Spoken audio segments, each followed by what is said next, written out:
Occhiali scuri, aria distaccata e le manette nascoste da una coperta, così è arrivato all'aeroporto di Fiumicino il boss mafioso Tommaso Buscetta. Il boss mafioso, prima di partire, aveva tentato il suicidio. Un momento di debolezza o la convinzione che stavolta difficilmente sarebbe riuscito a tornare in libertà? La sua salvezza è dipesa da un fatto così casuale, perché al pronto soccorso di Brasilia, dove viene portato, c'è un medico esperto in avvelenamenti e capisce che lui ha preso la strichinina e lo cura con l'antidoto del curaro, con piccole dosi di curaro, che poi influenzeranno la sua salute anche per un breve periodo successivo, anche quando arriva in Italia.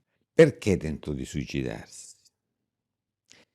Perché con la sua morte avrebbe evitato che potessero subire conseguenze altri familiari. Lei è riuscito a fargli infrangere una delle regole fondamentali del mafioso, il silenzio, durante il viaggio da Rio de Janeiro all'Italia. Che cosa vi siete detti? Cosa gli ha detto per indurlo finalmente a parlare? In realtà Buscetta aveva già una sua volontà ben precisa. Probabilmente io sono stato lo strumento occasionale di connessione, di collegamento fra il Buscetta e la magistratura italiana. Su di lui non esiste nessuna accusa di omicidio. Allora di quali attività illegali è imputato? Dobbiamo rifarci alle imputazioni di cui è mandati di cattura. Lui è imputato dell'associazione per delinquere di stampo mafioso, il 416 bis, e di associazione per delinquere finalizzata al traffico di stupefacenti. Queste sono le imputazioni che pendono su di lui in base ai mandati di cattura, per i quali del resto è stato estradato dal Brasile in Italia. Parlando lei, che cosa ha ottenuto Buscetta? Molto. Mi sono liberato da un peso che portavo da molti anni e anche perché mi sentivo incoerente con me stesso. Dicono che lei è stato mosso dall'odio e Calderone dalla paura. È così?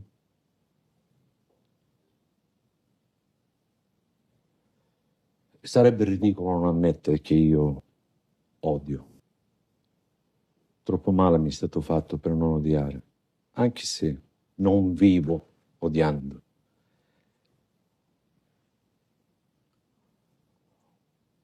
Io sono stato descritto molte volte dai giornali, dalla stampa italiana, freddo e calcolatore. Bene, io confesso, mi si addice. Io quando odio sono freddo e calcolatore. Non perdo più le staffe. Posso prendere le staffe per un amico. Posso dire che questa cosa non va bene a un amico veramente che mi fa piacere. Ma quando comincio a odiare, comincio a calcolare tutti i miei passi. Non potevo fare altrimenti. Quindi, che io sia stato mosso dall'odio, è vero.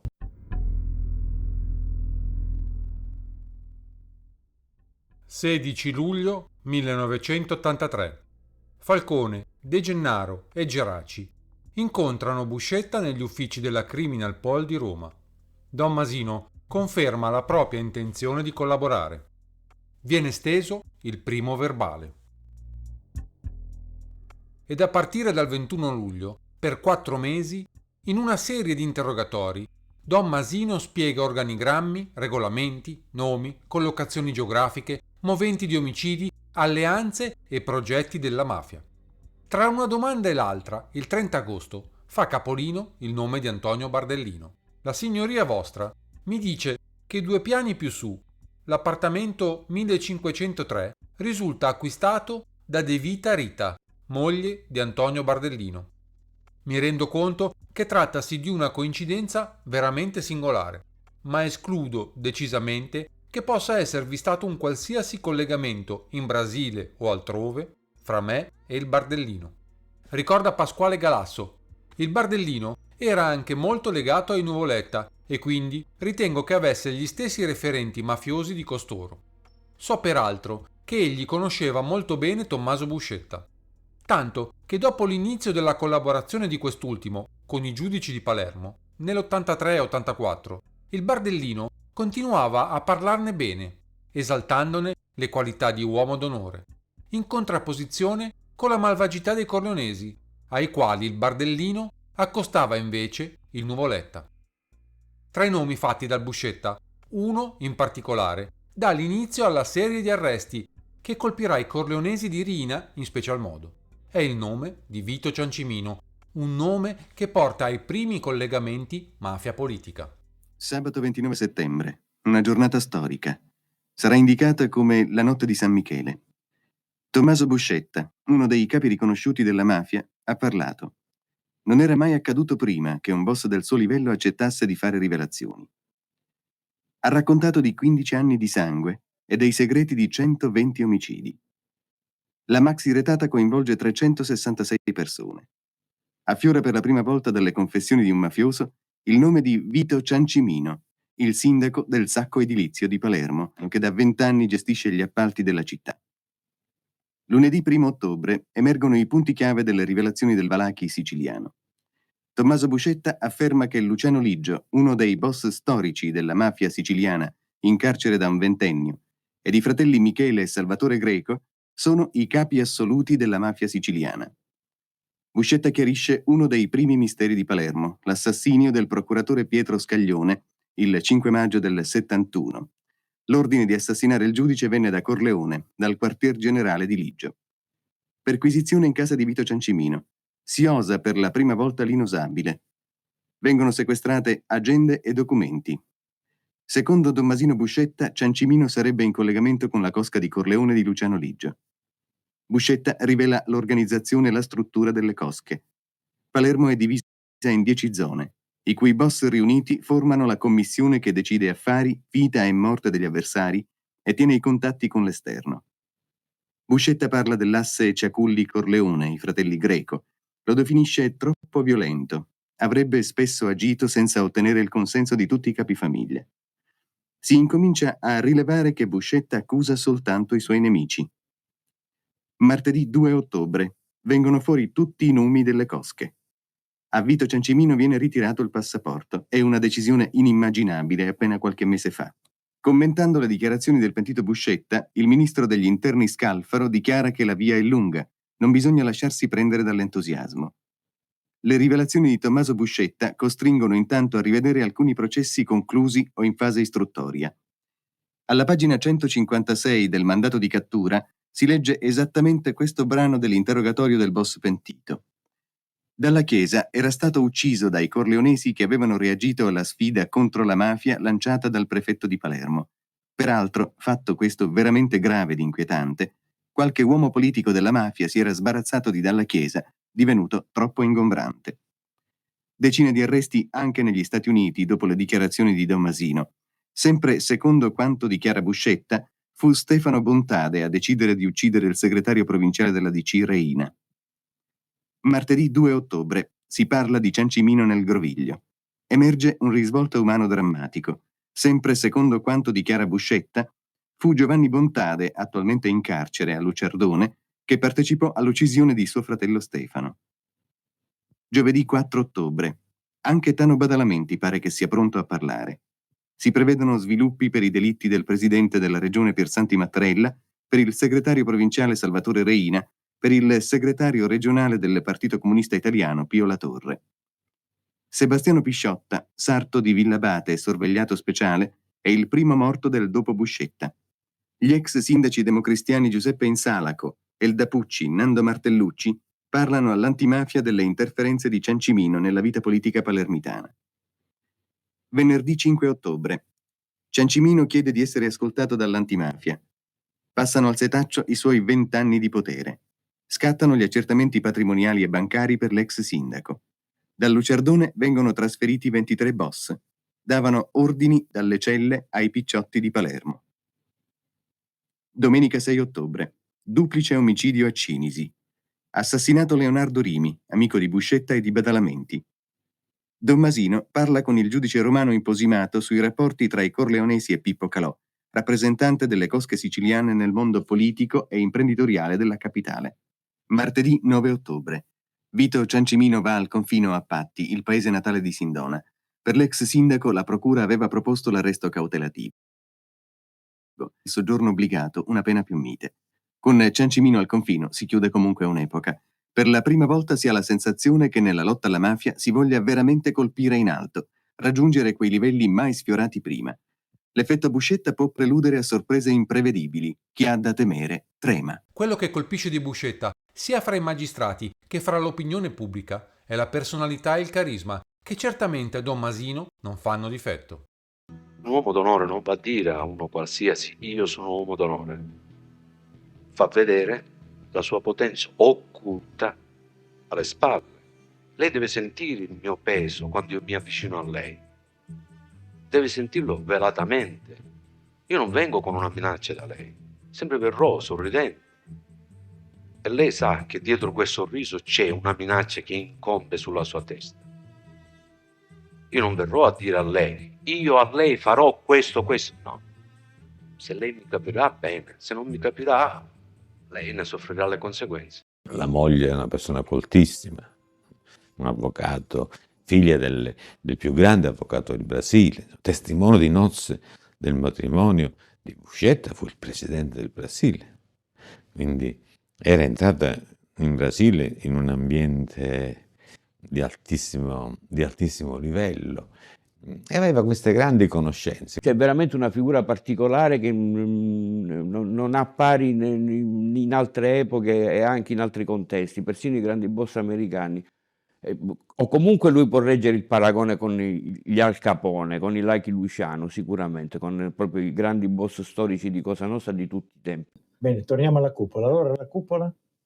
La cupola è ogni 3 famiglie si riuniscono ed eleggono un capo che va a rappresentarle nella commissione provinciale.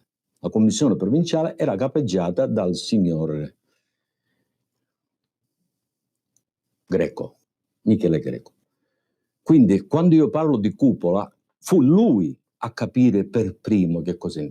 E non si commette omicidio in Sicilia senza che la cupola, che non sono stato io che ho inventato la parola cupola, ma sono stati i giornali. Lei come la chiamerebbe? Commissione. La commissione. La commissione si riunisce e stabilisce quello che si farà nel futuro o quello che si farà l'indomani. Senza il permesso della commissione non si fa niente. Faceva conoscere Cosa Nostra, cioè portava dentro Cosa Nostra. Noi non sapevamo nemmeno che si chiamasse Cosa Nostra. La sua prima dichiarazione ci dice che la mafia è un fenomeno, la parola mafia è un'indicazione letteraria. In realtà loro si chiamavano uomini d'onore e l'organizzazione si chiamava Cosa Nostra.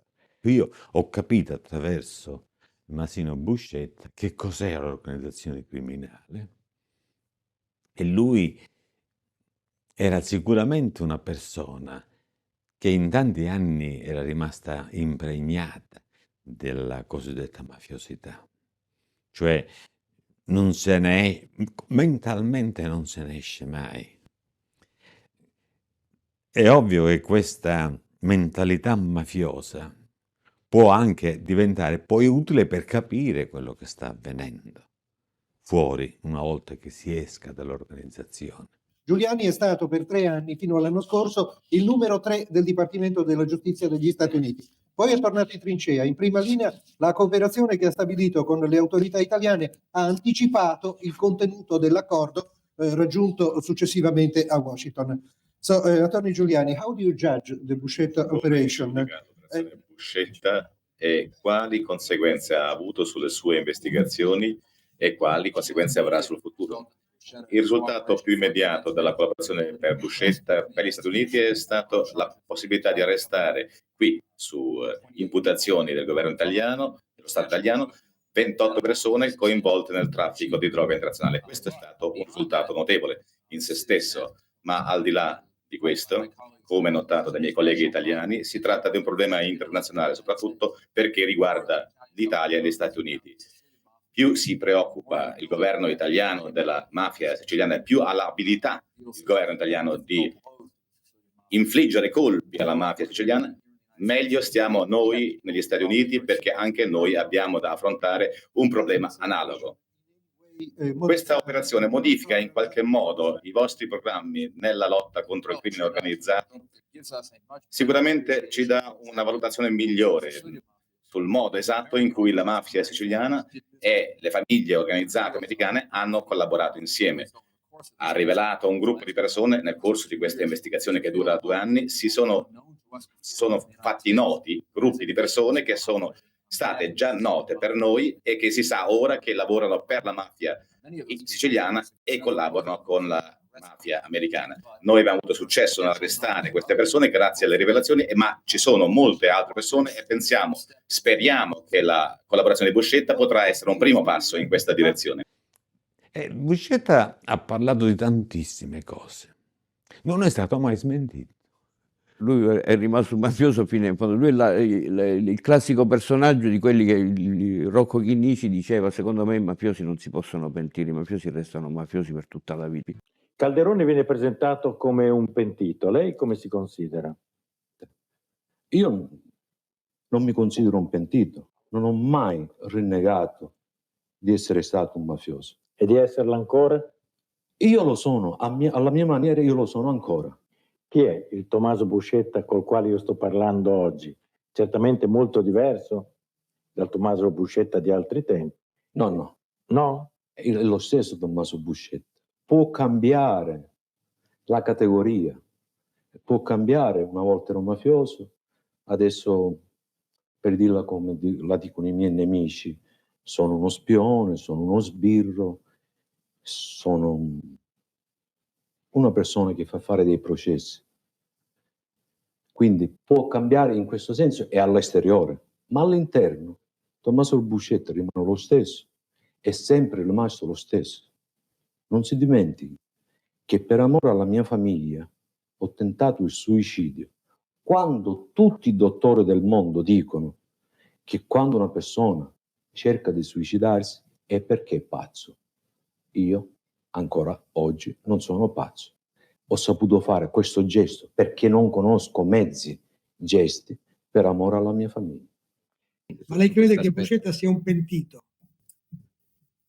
In questo momento non so. Certo è che si comporta in modo diverso da come il mafioso tradizionale o da come lo avevamo così, come ci era apparso, come ci veniva descritto. Si comporta in modo diverso. Considerarsi in un certo senso una rottura con i vecchi schemi, con gli schemi della vecchia mafia?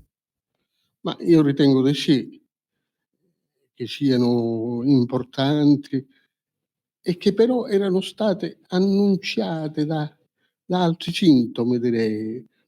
Il fatto che due, che si possono dire mafiosi ormai che c'è la sentenza, si siano confidati con un confidente della polizia, e era già un segno che qualcosa mutava. Ecco. Si è anche detto però che Buscetta abbia inaugurato un nuovo tipo di lotta tra mafiosi, la lotta fatta non più con il mitra, con la lupara, ma con le denunce. Senza dubbio, perché Buscetta non lo fa involontariamente, lo fa volontariamente, e per la ragione che la mafia cosiddetta vincente ha vinto troppo nei suoi riguardi. Proprio l'ha messo con le spalle al muro. Lui non ha altro strumento di lotta che quello di dire quello che sa alla polizia e alla magistratura. Lui comunque, Buscetta, si è limitato a parlare soltanto dei suoi nemici, dei suoi amici potenti, mafiosi o collaboratori dei mafiosi. Non si parla nelle sue rivelazioni. È umanamente comprensibile che Buscetta tenti di velare, di lasciare nell'oscurità in cui si trovano i fatti in cui è personalmente e direttamente implicato. E ci si deve contentare di questo. Se poi gli si prometterà, del resto si promette a tutti, un'impunità maggiore, è possibile che si autoaccusi accuse anche quelle dalla sua parte. Come lo considera lei questo personaggio? Lei appunto che è un conoscitore profondo dell'animo siciliano. Beh, lo considero proprio un personaggio che è stato messo alle corde, si è vinto troppo nei suoi riguardi, ecco. E c'è un limite umano alle sofferenze, alle sconfitte. E questo limite la parte cosiddetta vincente l'ha superato. E Buscetta parla. Quando lei ha letto che Buscetta parlava, è stato in un certo senso scioccato. Si era sempre pensato alla mafia come un fatto granitico, come basato sull'omertà, appunto. No, non sono stato né sorpreso né scioccato. Io 2 anni fa ho scritto sul Corriere della Sera che dei 2 miti italiani, miti di impenetrabilità, di coesione, di silenzio, che erano le Brigate Rosse e la mafia, il primo era già miserevolmente finito e il secondo avremmo visto che aveva la stessa consistenza. Non sono stato sorpreso. Qualcuno doveva pur rompere questo. L'aveva in un certo senso previsto? Sì, perché è aritmeticamente previsto, direi. Io a volte passo per profeta, in verità sono uno che fa il 2 e 2 che fa 4. Che cosa rimane del vecchio padrino, del vecchio concetto di mafia, dopo che Buscetta ha parlato? Ma che vuole, non ci si può nemmeno meravigliare di questo. In questi ultimi anni sono cambiate tante cose nelle idee, nell'opinione, nei costumi, nel modo di essere degli italiani e del mondo, insomma. Perché meravigliarci che la mafia cambi anch'essa? Cambia. La mafia legata alla campagna, la mafia rurale, era tutt'altra cosa. Non che non fosse, questo ci tengo a ribadirlo perché a volte si equivoca su quello che io dico, non perché non fosse allora anche un'associazione per delinquere, lo era, ma aveva una certa razionalità nelle sue azioni, che oggi ha perduto. Perché quello che la mafia ha fatto, specialmente dall'assassinio del generale Dalla Chiesa in poi, è folle, gratuito, delirante. Le rivelazioni di Buscetta non significano comunque che la mafia sia stata sconfitta, che sia scomparsa dal tessuto della società siciliana. Ah no, ancora ce ne vuole. E bisogna non farsi eccessive illusioni. Raggiungere quello che viene chiamato il terzo livello è molto difficile, sia perché gli anelli di congiunzione sono pochi, sia perché si ha interesse anche di quelli stessi che confessano e che potranno confessare i misfatti della mafia, si ha interesse a non colpire delle persone da cui bene o male possono ricevere aiuto. Quindi illusione non bisogna farsi. La cosa che si può ottenere, il risultato maggiore e migliore che si può avere è che questi protettori del terzo livello, protettori o complici, si impauriscano talmente da restare fuori nella storia a venire della criminalità. Si può pensare ad una astensione spontanea. Sì, spontanea, il che è anche avvertibile. I politici tentano di defilarsi, quelli che possono si defilano, ma ci sono quelli che non possono. Non è un risultato molto magro che da tutte le rivelazioni, per quanto riguarda la parte dei politici che viene accusata di collusione con la mafia, sia venuto fuori soltanto il nome di Vito Ciancimino? Sì, è un risultato magro, però era prevedibile. Che fosse così magro? Che fosse così magro, sì. Io ripeto che il terzo livello è quasi irraggiungibile. Lei non non ritiene che con una escalation si possa arrivare anche al terzo livello? Sì, qualcuno può rimanere impigliato in questa rete, però, ripeto, senza farsi eccessive illusioni. Io anni fa, quando c'era il caso di Mauro, ho chiuso un'intervista a Giampaolo Pansa, cioè che Giampaolo Pansa mi ha fatto, dicendo che una classe di potere non può suicidarsi. La curiosità dell'opinione pubblica di fronte a questo evento insolito, quello cioè di un boss mafioso che apre la bocca, che canta, l'opinione pubblica si formula molte domande. Direi che una, la più immediata, quella di maggiore curiosità, della prima curiosità, è quella anche che per il momento dovrà restare senza risposta. Che cosa ha detto esattamente Buscetta? Fino a che punto si estende questa sua confessione o questa sua vendetta, comunque la si voglia interpretare.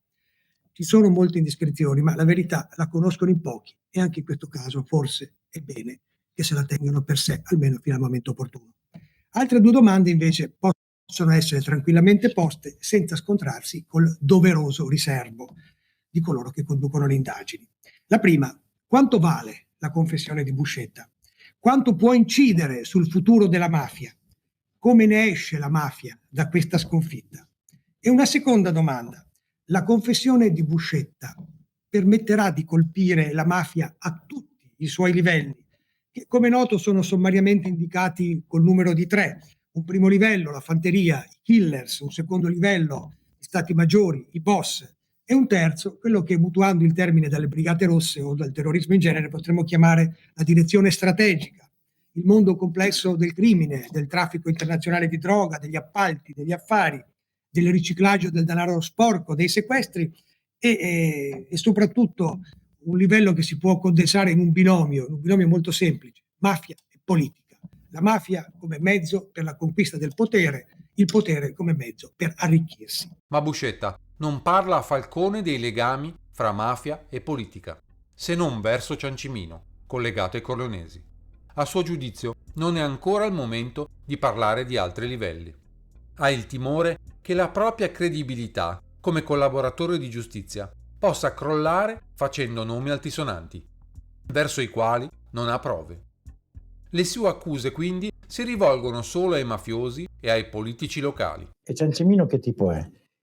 Guardi, io di Ciancimino non che cosa dire, malgrado credo che sia stata la causa delle sue disgrazie, avendo detto che Pippo Calò mi disse che Ciancimino era nelle mani delle Corleonesi. Il dottore Falcone, in seno a Cosa Nostra, non era chiamato il dottore Falcone, era chiamato con un epitetto che io non desidero ripetere in quest'aula, è un epitetto molto brutto, molto cattivo, il che invece aveva valore di dignità e di onestà, perché cioè era un avversario di Cosa Nostra.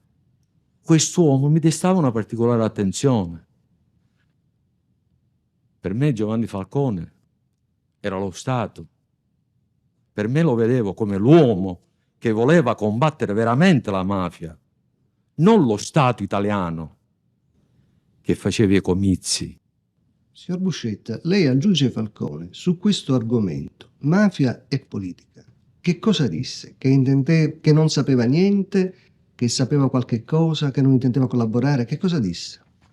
No, io disse qualche cosa di più, che non intendevo collaborare, e le disse che se continuavamo a parlare di mafia e politica, a me sarebbe toccato il manicomio criminale, così come era stato per Vitale, primo collaboratore della giustizia italiana. Aggiunse anche in un'altra occasione, dottore Falcone, noi dobbiamo scegliere chi deve morire per prima, lei o io. Sulle attività del Buscetta all'estero legate al mondo della droga cala invece il silenzio.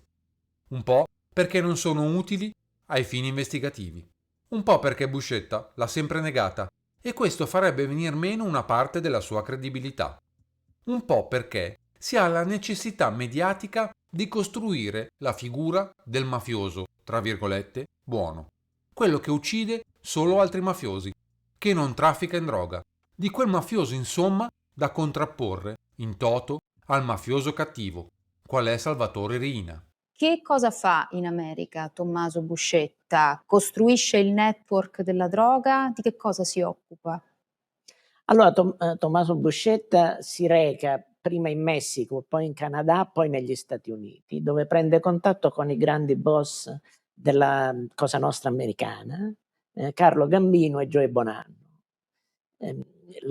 Noi abbiamo, lei lo definiva super pentito, nel senso che si sarebbe poi pentito, quindi dopo, abbiamo una sua lunga narrazione retrospettiva che su questo aspetto è assolutamente lacunosa ed è, a mio parere, volutamente fuorviante. Lui in realtà diventa esponente di una specie di terza mafia che ruota tra la Sicilia e gli Stati Uniti, del gruppo, come poi si dirà, degli scappati, che sono parecchi, e a cui gli americani, i mafiosi americani, trovano comodo delegare alcune funzioni cruciali nel commercio della droga. Per cui questo, d'altronde, la forza della mafia siciliana è sempre consistita nella sua relazione con quella americana e viceversa. Questo senza nulla togliere alla differenza reale e consistente fra i due. Buscetta è il rappresentante della vecchia mafia che con lo Stato e i suoi rappresentanti sa di dover convivere in un rapporto quasi simbiotico. È conscio, certo, di poter perdere alcune battaglie, ma che non ha senso lo scontro frontale con le istituzioni che solo danni potrebbe portare al business e alla gestione del potere. Riina, invece, è ormai un sanguinario senza freni, disposto a eliminare chiunque si metta sulla sua strada, ma proprio chiunque, anche fra i suoi adepti, fra quelli che non gli servono più o di cui teme l'ascesa. Nel suo delirio di onnipotenza è disposto, come vedremo, a usare ogni mezzo, anche le bombe, per evitare il crollo del suo impero. Ma lo scenario del crollo della mafia, dopo il pentimento di Buscetta, non è l'unica preoccupazione per Riina. Parallelamente, infatti, sta crollando tutto il sistema che ruota intorno a lui, o per meglio dire, sopra di lui. Quello della politica collusa, dei servizi deviati, o meno, della massoneria deviata.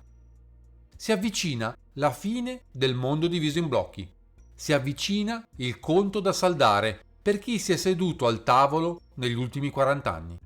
Ed è un conto molto salato. Fra i commensali, che spesso hanno banchettato insieme, nessuno lo vuole pagare. Nemmeno Ucurtu.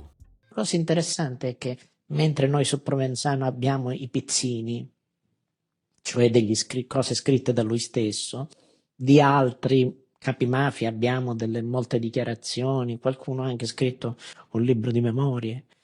Invece Riina è uno che viene conosciuto soprattutto attraverso racconti di suoi avversari e di qualche suo ex seguace che si è risolto a parlare con la giustizia. Quindi dobbiamo stare un po' attenti. Questa figura del super sanguinario, del super capo sanguinario, sicuramente è stato sanguinario, ma del super capo che non ha, che fa assolutamente dell'autocrate, dell'Hitler della mafia, può darsi che poi non sia così precisa e che in realtà lui abbia dovuto trattare anche alla pari con qualcun altro, solo che questo lo do soltanto a livello di ipotesi perché in realtà ne sappiamo ben poco.